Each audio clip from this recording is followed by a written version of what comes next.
बिस्मिल्लाहिर्रहमानिर्रहीम एंड अस्सलाम वालेकुम। Welcome to my channel. आज जो हमारा चैप्टर है class first maths chapter number 6 और चैप्टर नंबर 6 का नाम है डिवीज़न।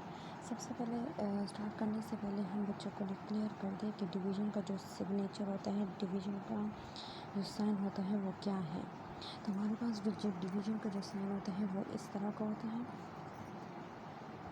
इसको हम डिवीज़न का साइन बोलते हैं।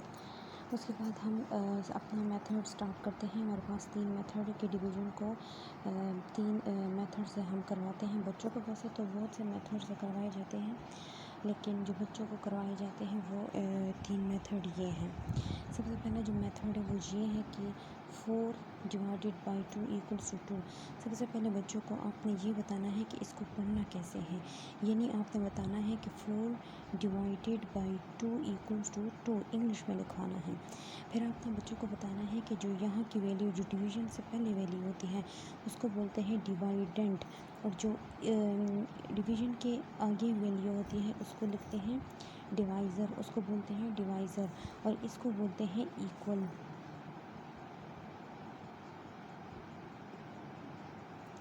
और जो उसका आंसर आ जाता है, यानी जिस पे जो डिवाइड हो जाता है उसको क्या कहते हैं, उसको क्वोशंट बोलते हैं।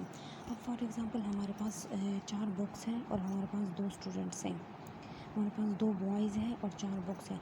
अब हमने इसको इक्वल डिस्ट्रीब्यूट करते हैं। डिवीज़न का मतलब है कि इक्वल डिस्ट्रीब्यूट करना, यानी 2 बंदों या 3 बंदे या जितने भी हैं उन पे तकसीम करना। अब हमारे पास ये 2 बुक्स है और हमें गिवन है कि 2 बॉयज़ पे डिवाइड करना है, यानी उन पे तकसीम करना है कि एक के पास कितनी आएंगी, दूसरे के पास कितनी आएंगी। तो ज़ाहिर बात है यहाँ पे 4 बुक्स हैं और हमने इक्वली डिस्ट्रीब्यूट करना है, तो ये 2 बुक्स इनके पास आएगी और ये वाली 2 बुक जो है वो इनके पास आएगी। इस तरह के क्वेश्चन सिंपल क्वेश्चन होते हैं। अब हमारे पास ये 4 बुक्स हैं, ये 4 बुक्स हैं और 2 बंदे हैं। ये 2 बंदे हो गए, स्टूडेंट हो गए, और ये 4 जो है ये हमारे पास 4 बुक्स हो गए। इसको हमने इन पे डिवाइड किया, 2 इनके पास आई, 2 इनके पास आई, तो इसलिए इसका आंसर जो है वो 2 है। नेक्स्ट जो हमारे पास मेथड है वो है सेकंड मेथड, और सेकंड मेथड को हम इस तरह भी कर सकते हैं कि हमारे पास इधर कोई भी वैल्यू हो सकती है, 38 भी हो सकती है। जैसे अब 28 है, हम 28 को ले लेते हैं। हम दोबारा बता देते हैं कि ये हमारे पास डिवाइडेंट है, ये हमारे पास डिवाइज़र है, और जो हमारे पास आंसर आएगा वो क्वोशंट होगा। तो हम सबसे पहले बच्चों को ये बता दें, जब हमारे पास 2 वैल्यूज़ गिवन होती हैं तो हम लेफ़्ट से स्टार्ट करते हैं। लेफ़्ट में हमारे पास यूनिट होता है, फिर 10 होता है, फिर 100 होता है, फिर 1000 होता है। तो सबसे पहली जो वैल्यू होती है उसको हम यूनिट बोलते हैं या वंस बोलते हैं, ये दोनों बोलते हैं, और दूसरे को हम 10 बोलते हैं। तो हम क्या करेंगे कि हम इस 10 को सेपरेट लिख देंगे। अब हमारे पास इधर 20 रह जाता है, तो इधर हमने 20 को सेपरेट कर दिया। अब ज़ाहिर बात है 20 माइनस 8 क्या होता है, 28 माइनस 8 क्या होता है। जब 28 से 8 हम माइनस करेंगे तो हमारे पास क्या रह जाएगा, 20। तो हमारे पास 2 वैल्यूज़ आ गई। अब हमारे पास 2 स्टेप्स हैं, एक स्टेप ये है और एक स्टेप ये है। तो पहले स्टेप में हम क्या करेंगे, जैसे हमने 20 को लिया, ये यहाँ से जो हमने 20 को लिया है, तो हमने इसको 2 पे डिवाइड किया तो हमारे पास 10 आया है। और स्टेप 2 हमारे पास 8 है, तो 8 को हमने डिवाइड किया तो 4 आए। अब 28 डिवाइडेड बाई 4 इक्वल्स टू 10 करेंगे, ये जो हमारे पास 10 आए हैं ये लिखेंगे और प्लस 4 लिखेंगे, आंसर इज़ 14। तो इधर हमारे पास इक्वल में आंसर क्या आएगा, 14।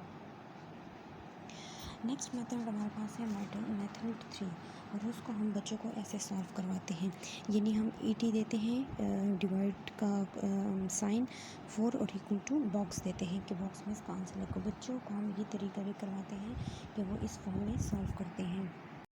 बच्चों को हम बताते हैं कि जहाँ पे जो राइट साइड पे वैल्यू होती है उसको हम अंदर लिखते हैं, और जो बाहर इधर डिवीज़न की इस तरफ होती है उसको हम बाहर लिखते हैं। अब हमने बच्चों को इस तरह करवाना है कि 4 कितने ज़ार 8 होते हैं। अब बच्चों को पता है कि 4 2 ज़ार 8 होता है, ये करेंगे, माइनस साइन करेंगे, 8 से 8 गया 0, तो ये 0 को नेक्स्ट वैल्यू को जो है वो हम नीचे उतारेंगे। अब हमारे पास 4 कितने ज़ार 0 होता है। अब हमने बच्चों को ये बताना है, ये हमारे पास 0 बचा है, तो 4 0 ज़ार 0, आंसर इज़ 0। इसलिए अब हम यहाँ बॉक्स में क्या आंसर लिखेंगे, 20। इक्वली हमारे पास आंसर आ गया। तो ये है डिवीजन के क्वेश्चन। अगर आपको इन क्वेश्चन की समझ आ गई तो काइंडली मेरे चैनल को सब्सक्राइब करें, लाइक करें और कमेंट करना ना भूलें।